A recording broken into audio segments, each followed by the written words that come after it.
дар дораи корҳои ободониву бунёдкорӣ ба истиқболи ҷашни фархунда 30-солагии истиқлолияти давлатии ҷумҳурии тоҷикистон тибқи нақшаи пешбинишуда дар ноҳияи восеъ ҷамоати деҳоти ба номи Мирзоалӣ Вайсов дар деҳаи Чорбоғ бо ҷалби соҳибкорон ва иштироки сокинон тариқи ҳашар сохтмони кӯпрук шурӯъ гардид.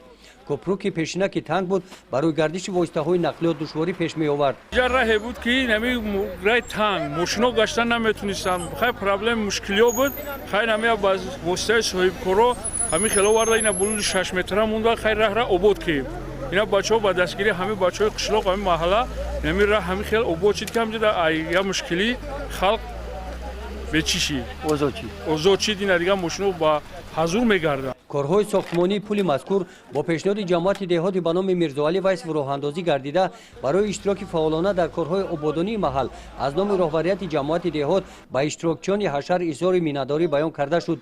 тибқи иттилои ҷамоати деҳот баъди анҷоми қисмати аввали корҳои сохтмонӣ болои пул мунфаш карда мешавад.